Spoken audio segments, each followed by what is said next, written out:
My friends, a moment of silence, for the show has officially sank yet another ship.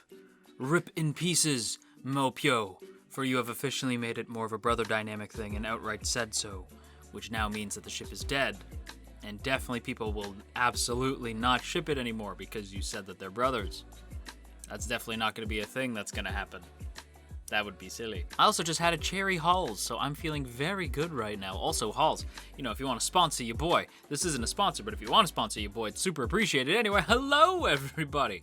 Welcome back to our weekly God of High School discussion video. Today we're here to talk all about episode 11, but before we get into that, if you haven't done so yet, don't forget to hit that sub button. If you're not subscribed, why aren't you subscribed? Come on, go ahead, hit that sub button. You already subscribed? Cool. Consider hitting that join button. Get yourself a badge next to your name and some cool emotes that you can use in the comments and premiere chats. It's all a blast. Anyway, if you're considering that, thank you very much. But without further ado, let's go ahead and jump into the video. Okay, so there are three things that I really want to talk about this week. I want to talk about Mo versus Ill continuing on from last week. I want to talk about Jay versus John 2.0. And I want to talk a little bit about my man, PM. But we're going to go in order. We're going to go back to basics, go in order, kind of, sort of. We're not going to hit every note, just the stuff that I want to talk about, but attempting to make these videos just a little bit shorter, just to be a little bit nicer on the old vocal cords. But that said, we're going to talk a little bit about Mo versus Ill. Specifically, I want to talk about Illpyo's transformation. Now, we don't necessarily have a name for it, at least it's not given. Some sort of, I guess, the Fox transformation. I'm going to call it Sage Mode, because this is Sage Mode. Although, actually, and Webtoon readers, do correct me if I'm wrong, I believe this predates Sage Mode. So, I don't super know if that's true or not. I'm literally holding a Naruto glass in my hand right now. I don't super know if it predates Sage Mode, but I'm gonna call it Sage Mode. But yeah, Ill's Sage Mode. I kinda like it, and in fact, I don't just kinda like it, I really like it. I love the addition of the white hair. I think the addition of the white hair is perfection, especially from a color psychology point of view, because your boy likes some color psychology. White is perfect. White is showing like the purest form of power. Pair that with the piercing yellow eyes. Like you get like those cat eyes, like they're piercing yellow eyes to show you that it's like he's piercing right through your armor. It's an aggressive mode, right? It's an aggressive transformation, and the white hair shows like this is Ill's purest form of power for now, because I assume that he's probably gonna get more powerful as the series goes on. But as of right now, this is like Ill at his most powerful. The only issue I have is the flames, and it's not even really an issue. It's just sort of like, ooh, I wish he did this. First of all, love the design of the flames, right? The flames behind him forming like a pseudo tail. Flawless, right? Like perfectly matches like the transformation and the character and everything. Really, really cool. My only issue, they're supposed to be flames. They don't move. Why don't they move? Well, I know why. Animation, right? Takes a lot of time to animate moving flame behind a character, especially even when they're just idle. When a character's idle, it saves time, like it saves the animator's time. So I get it. From a animator point of view, I don't want to overwork the folks over at Mappa, so totally respect that the flames don't move. I just kind of wish they did. You know what I mean? It's one of those like, oh, it would have been cool if they moved, but I understand why they don't. And Sage Mode itself gets sort of explained, sort of kinda, with a very different feeling opening this week. For a second, I'm like, wait, did I click the right show? Like, it felt very different. We've seen this style, like, in terms of, like, the art once or twice, but to have, like, an explanation of where this borrowed power is coming from, that's relatively new. So I appreciate that they actually kind of dig into the nine-tailed fox, right? They sort of dig into what this creature was, who it was, and what is it doing now. And it's interesting, right? Because you see like that this nine-tailed fox helps the highest of gods reign over heaven until that said god deemed it that the fox was like he started to become afraid of the fox's power as well. So the fox got furious and destroyed half of heaven before descending to earth and vowing vengeance on its former master before falling asleep. and seemingly giving its power to Ill, and maybe even members of Ill's family. You know, like it would track, since we also see who Mo's borrowed power is coming from. And yes, I am going to address that. It's something that I've been meaning to talk about for a hot minute. But in terms of everything on Ill's side of this fight, it's fantastic. I loved seeing Ill sort of like slip back into regular mode, right? Like when he's talking at one point, you see the one eye goes blue again, right? Like it goes back to his normal eye color, and he sort of shakes it off, and then it's back to normal. And he's like, "Don't you worry about me." And his like fist goes on fire, and he's like, "Let's do this." It's like, hell yeah. Ill is the man. Like Ill is Ill is slowly becoming my favorite of the show. Han's still my favorite, but now I think the order is Han, Ill, PM. And the fight for the most part remains pretty one-sided. Like it's mostly one-sided once Ill activates this mode, right? And he uses the transience of life, which is basically instant transmission. And Mo, continuing on his Goku homage, basically steals transitions of life. Again, steals instant transmission. And as I said, continuing his Goku homage, when Mo's on the back foot, he's been known to be kind of crafty, right? He'll like suss out the opponent, right? Kind of feel them out a little bit, rope-a-dope them a bit, and then bust out their own moves against them. He'll bust out Wolf. Oh, I would love if he started pulling some moves from fighting game characters, but alas, I do not think we will see Mo pull a bust out Wolf or, Bone Knuckle. I don't think we'll see any of that. Sad but true. Maybe a Hadouken. I'd love to see a Hadouken from Mo. But anyway, Mo basically on his Goku stuff, which leads me nicely into Mo's seemingly borrowed power. Now, I am going to straight up say who it is. And I'm going to straight up say who it is because the show has really not done the job of trying to hide this. Like the show is putting it on Front Street, like you know who this is. You know what I mean? But if you didn't know, I am about to spoil it. I'm like 99.99999% sure that I'm right. Also, manga fans have done webtoon fans have done a horrible job at trying to be subtle. Like the most unsubtle group of people I've ever seen. Like trying to hide this one secret. So I am going to spoil who it is. It's really obvious by now, so I'll give you 3 seconds to leave. It's super obvious though. 3, 2, 1. It's Sun Wukong. He's Goku. Now, as I said, I knew this from episode 1 because immediately people are like, "Oh, dude, I can't wait till you see Mo transform into blah blah blah," and his using the power of Sun Wukong and all this shit. And it's like, oh, stop. Everybody, and it's hard to blame webtoon readers because they're just really excited that this thing that they've been reading for a really long time is finally adapted. So they can't help but get excited and say some shit and then realize later oh, I just spoiled it.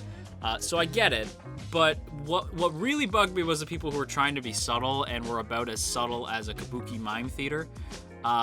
It was, in particular, I'm thinking of my buddy Sunwoo, who literally got a bunch of people going "Oh, that name is kind of ironic." It's like, oh my god, you just said it without saying it. And you can hide behind the whole I didn't say anything. You just guessed with what. It's like, that shit's super annoying. So it's Sun Wukong. Yeah, it's not a surprise because people spoiled it. But it's cool to see though, seeing the staff. But you don't actually see it. It's sort of it's invisible. Kind of reminds me of Fate with Saber with Excalibur, how it's invisible. It's the staff is also invisible. It looks hella cool. And Mo straight up throws our boy Ill into the air, and then Sun Wukong's hand just places that dude back down. And it is hella dope. It looks hella cool. The sky opening up above the stadium. It's super cool looking. I really, really love the fight. I'm shocked that Mo won, though. That surprised the absolute hell out of me. I was not expecting Mo to win at all. I'm actually kind of bummed that Mo won, if I'm totally honest. because they could have just beaten the other guy there. What's this dude's name? Hyunbok. They could have just beaten Hyunbok, right? Like Mira could have easily taken that dude, and they would have won, and they could have continued on, and it would have kept Ill looking strong. Ill still looks strong, but like now Mo beat him, so I'm like, oh, okay. So I have like no fears of Mo losing to Jay, like at all, because like if Ill could beat Jay, and like Mo beat Ill, then Mo could beat Jay. You know what I mean? So I'm like J-Gel, if you don't know what I'm talking about. So yeah, I'm like, oh, okay. I wouldn't have done that. Like narrative-wise, it's a little, I don't know. I don't know. I would have saved this for the Jay fight. Like I'm a little like, oh, okay. All right, I wouldn't have done that, but who the hell am I? I'm some dude on the internet. Don't listen to me. I'm just giving you my opinion. Like you don't get like don't obviously take it as like me saying like they didn't do this, so therefore they are wrong. It's like, oh, I wouldn't have done that. I would have maybe done this. And that's kind of where I was expecting it to go, but it doesn't go that way. Yeah, I don't know. I'm happy with the fight. It was hella dope, but I'm just sort of like, oh, okay.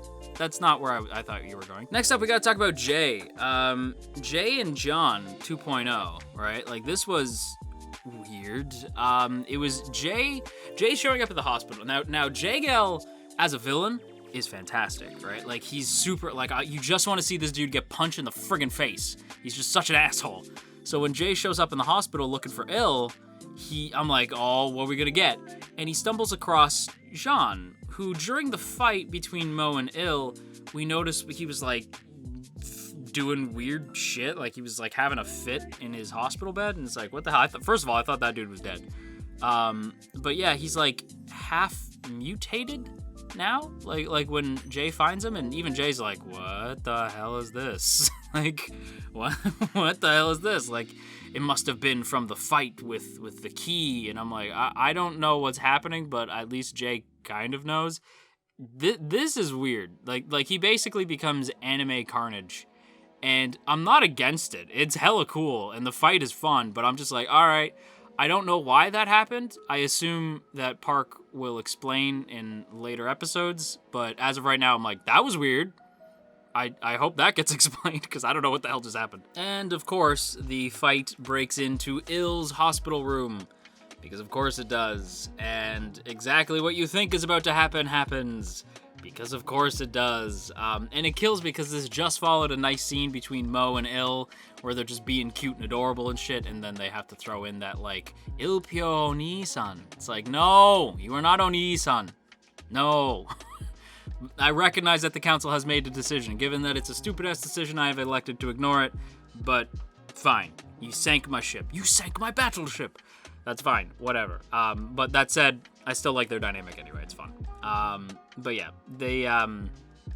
that happy moment is followed by this. And exactly what you think happens. Like, they get into a fight. Ill tries to help out Jay during the fight, although it's not like because they're friends or anything. It's just like, there's a big crazy monster, and the big crazy monster took Seonghwa and Hyungbok. So it's like, we gotta get them back. And it sort of like half absorbs them, unlike the other people where it just straight up absorbs into them. And the poor maid gets put through the ringer too. Like, she gets stabbed through the hands by Jay as a distraction, and then she gets thrown into Jean and gets pierced by one of the spikes in Jean, and it kills her, and then Jean like absorbs her, and then he spits her out and she's alive again. And then when she tries to calm Jean down, Jay uses that as an opportunity to just eat the boy, uses his stand jaws, and eats the lad, and she's just shell-shocked, and I felt really bad for the maid. I feel worse for Ill, though, because yeah, like I said, exactly what you think happens, and once Seonghwa and Hyungbok get absorbed, like half absorbed, and Jaws bites into to Jean to take him away, Seonghwa and Hyungbok lose their leg and arms, respectively. Seonghwa loses her leg, Hyungbok loses his arm. Because of course they do. I was like, my God. And even Jay says like, man, this sure feels familiar, doesn't it? And it's like, yeah, it does. Damn it. Damn it, that's not what I wanted to happen. I knew that would happen. I was like, dang it. That breaks my heart. Now, this is God of High School, so maybe they can give them, like, cool bionic arms and legs. Hyungbak, I'm not, like, really torn up about. We don't really know this guy. But I am legit, like, not just like, oh, I'm sad that happened. I'm legit kind of upset that Sunghwa, I'm upset that Sung, loses her leg. I'm really, really pissed about that, because I wanted to see this character keep fighting, so I'm really bummed that she might not be able to keep fighting. It's cool, like, it fuels Ill, right? But it's like, man, why are you jobbing characters out? That kind of sucks, man. Like, I'm a little bit like, I don't like that. I'm sad about it, but at the same time, it's got a high school, so part of me's like, well, maybe they'll fix them. I don't know. Weirder things have happened in the show. So I'm not, like, against that. Like, I'm not against this if Sunghwa is able to keep fighting, and Hyungbak too, I guess. I want them to keep fighting. I'm a little bit bummed, but, like, the acting in that moment is flawless. Like, when they realize that they're missing limbs, they're like, oh no, right? Because it's this mix of, like, oh no, my arm is gone, but also, like, oh no, I can't fight anymore. Like, it's like a horrifying realization, and obviously this sends Ill, like, into a frenzy, and he just, like, launches at Jay, and the two of them go at it, and I'm like, okay, Jay needs to go. So Park did get me feeling the feelings that he wanted me to feel, right? Like, this moment of, like, okay, this man's gotta die. Jay's gotta die now. It's been fun, Jay, but now you gotta die. You gotta go. I'm sick of you. You gotta die. Do I think that Ill is actually gonna be the one who kills Jay? No. It's gonna be Mo, but he's gotta go. You know, I gotta see Jay get his ass kicked at this point. He's gotta go. Last thing to mention is I want to talk a little bit about PM. Our boy PM has been mysterious from the jump, right? Like, he's always been, like, a very mystery type of character, right? Like, it's been hard to get a read on him since the show started. Now, that's part of the reason why I love him so much. But this man seemed very excited when he heard that the key had awoken, right? Like, the emergence of the key, like, really got PM, like, all hyped up, just like our other friend Mandy over here, who a lot of you guys told me, like, no, don't do a character analysis on Mandy yet. Mandy will get a costume. When you see the costume, then you can do the analysis. So, okay, we'll save color design, we'll save design time for when we get a better idea of what Mandy, air quotes, looks like, right? So Mandy, we'll save their design time for later. But, like, Mandy, I understand being sent, like, into, like, a hype frenzy, right, when the key gets awoken. But PM also does the same thing, basically implying that he's gonna kidnap Ill, which is like, oh, I knew PM was nefarious, but, like, this episode makes him, like, almost flat out evil, which I'm kind of into. But, like, it's like, man, I don't know how, like, oh, man, you gonna kidnap my boy? I don't know how I feel about that, PM. I don't know if I agree. Another weird thing, PM does save Commish P. Like, Commissioner P gets, like, launched by Mandy into the wall, and PM's like, oh shit. So he, like, runs over and he catches her, and then he lets himself get knocked into the wall. But then he just kind of, like, drops her on the floor, makes a phone call, and just kind of smiles, and, like, that's it. So I'm like, is she dead? Like, or did he just not care? But if he didn't care, why did he save her from launching into the wall? I don't know what's going on. Like, Mandy's gone after that as well. Like, Mandy just disappears. So PM, I don't know. And then, like, the episode ends with, as of this moment, the God of High School is over. And I'm like, nah, PM, nah, fam. There's, like, 2 episodes left. I don't know what you're talking about. But yeah, PM, very intriguing this week. I'm like, I don't know where this man's allegiances lie. Like, sometimes he does things that I can consider as good. Other times he does things that I consider as kind of bad. And it's like, PM is just sort of, he skirts the line, right? Like, as of right now, I don't know where he's going to end up falling in terms of, like, alignment. But as of right now, it seems like PM's just sort of out for PM. You know, he's like, no, I'm doing something, and you can perceive it as however you want. Like, I'm just here for me. Right? Like, that's sort of the vibe that PM has been giving me. But with that said, that is going to wrap up today's video, so I hope you guys enjoyed. If you did, then don't forget to boop that up snoot and share if you care. And of course, as always, I have to give a big thank you to the good folks in the T Squadron. Look at these beautiful people. Look at all of these beautiful names. And hey, if you would like to join these beautiful people, there are now 2 ways to do so. The first is by hitting that first link in the description to check out our Patreon page, and the second, for just a little bit more, is by hitting that join button next to the sub button to become a member of the channel, get yourself a nifty badge next to your name, some emotes to spam in chat, and of course your name at the end of these videos as well. So if that sounds cool to you, consider hitting that join button or hit that Patreon link as well. Either way, it's super, super appreciated. But with that said, everybody, that's gonna be a wrap on today's video. But before I go, quick reminder, we also stream over on Twitch. It is linked in the description. Go check us out over on Twitch. It's just JoJo Talks Too Much as well. We kind of just talk about a lot of anime, occasionally play some games as well. So if that sounds fun, go ahead and check us out over there. But yes, that is actually the end of the video. Thank you guys so much for watching. And until next time, you stay classy, AniTube, and wash your dang hands.